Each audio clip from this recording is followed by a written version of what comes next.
ऐसा ही हुआ था 1848 में ज्योतिराव फुले के साथ। फुले अंग्रेजी माध्यम से पढ़े हुए व्यक्ति थे और जब पढ़ाई खत्म हुई उनकी 1847 में, 1848 में उनके एक मित्र ने, जो कि उच्च जाति का था, कहा कि मेरी शादी है तो मेरी शादी में आना। इनको भी लगा ठीक है चलता हूँ, उसी शादी में चले गए। उस शादी में वो गए और दूल्हे के माता पिता ने जैसे ही देखा कि एक अवर्ण व्यक्ति विवाह में आ गया है, इतना खराब से उनको लताड़ा, इतना अपमान किया। और ज्योतिराव फुले कहते हैं कि वही मेरा टर्निंग पॉइंट था। मुझे इस अपमान और इस जिल्लत से सिर्फ खुद को नहीं, अपने समाज के हर व्यक्ति को बाहर निकालना था। और इसलिए 1848 में उन्होंने पहली बार लड़कियों का स्कूल खोला, अपनी पत्नी को पढ़ाया, देश के इतिहास में पहली बार लड़कियों की पढ़ाई लिखाई की व्यवस्था की।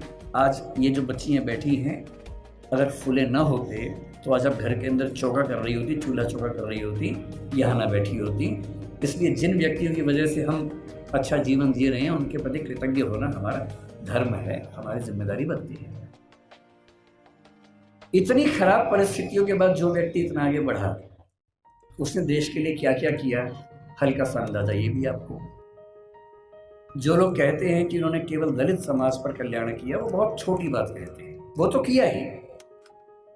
उन्होंने महाड़ सत्याग्रह किया, उन्होंने पानी के लेकर खूब सत्याग्रह किया, मंदिर प्रवेश को लेकर सत्याग्रह किया।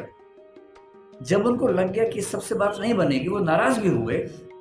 1927 में उन्होंने मनुस्मृति दहन किया। 1935 में येवला में घोषणा की कि मैं पैदा हुआ हूँ हिंदू धर्म में, लेकिन मैं मरूंगा नहीं हिंदू धर्म में।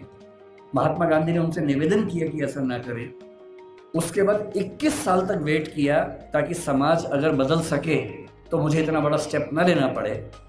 और 1956 में जब उनको लग गया कि मेरी मृत्यु नज़दीक है और मैं अपने समुदाय को संशय में, दुविधा में न छोड़ के जाऊं, तो अपनी मृत्यु से केवल 1.5 महीना पहले 14 अक्टूबर के दिन उन्होंने बौद्ध धर्म को अपना लिया। ये तो एक पक्ष है उनके जीवन का, जो दलित समाज या अछूत समुदाय को मुख्य धारा में लाने के लिए उन्होंने किया।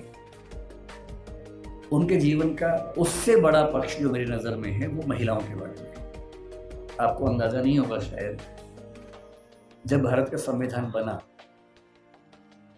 उन्होंने बहुत जिद की, और ये बात 1935-36 से ही शुरू हो गई थी, आज़ादी की बात तक चलती रही, कि महिलाओं को बराबरी मिलनी चाहिए। और महिलाओं को बराबरी देने के लिए यूनिफॉर्म सिविल कोड का आना बहुत ज़रूरी था, जिसको आजकल हम बोलते हैं समान नागरिक संहिता। ये यूनिफॉर्म सिविल कोड आज सरकार कह रही है कि हम लेके आएंगे। ये जिद जिस व्यक्ति की थी, वो डॉक्टर अंबेडकर थे। उनको पता था कि जब तक सामाजिक कानून सभी धर्मों में पुरुष और महिला के लिए बराबर नहीं होंगे, तब तक महिलाएं आगे नहीं बढ़ सकती हैं। और उन्होंने कहा था, मैं किसी समाज की प्रगति का अनुमान इस बात से करता हूं कि वहां महिलाओं की हालत कैसी है। अगर महिलाएं पढ़ी लिखी नहीं है, वो घर के अंदर बंद है, तो समाज कैसे प्रगति करेगा। वो नेहरू जी से लड़ गए। जिस सरकार में वो कानून मंत्री थे, 1946 से 51 के बीच का जो दौर था, उन्होंने नेहरू जी से, जो प्रधानमंत्री थे, खूब झगड़ा किया कि यूनिफॉर्म सिविल कोड आप लेके आइए। उस समय नेहरू जी का मानना यह था कि 1951 के पहले आम चुनाव होने के बाद, जनता से विश्वास लेने के बाद मैं लेके आऊंगा। और अंबेडकर साहब ने नाराज होकर इस मुद्दे पर देश के कानून मंत्री के पद से इस्तीफा दिया और एक भाषण दिया, जिसमें कहा कि नेहरू जी ने अपने वायदे को निभाया नहीं है और महिलाओं की बराबरी के लिए जो प्रयास करना चाहिए वो प्रयास कर नहीं रहे।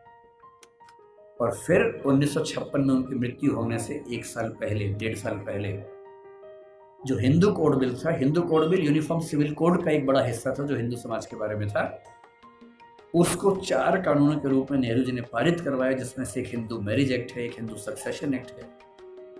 और यदि आज हिंदू समाज की महिलाओं को वो सारे अधिकार मिल पाए हैं जो हिंदू पुरुषों को मिलते हैं, तो उसके पीछे जिम्मेदार सबसे बड़ा यदि कोई एक व्यक्ति है, तो वो डॉक्टर अंबेडकर है। इसलिए भारत की महिलाओं को, आप जिस भी धर्म को मानते हो, मुस्लिम समाज पर यूनिफॉर्म सिविल कोड उस समय लागू नहीं करवा पाए वो, अब शायद वो भी होगा। और किसी भी समाज हो, हिंदू समाज हो, मुस्लिम समाज हो, कोई भी समाज, यदि उस समाज की महिलाओं के साथ बराबरी नहीं है, तो राज्य की जिम्मेदारी बनती है कि वो कानून बनाकर बराबरी लाए। और ये विचार मुख्य रूप से अंबेडकर जी का ही था, जिसकी वजह से आज हम यहाँ खड़े हैं। तीसरी बात,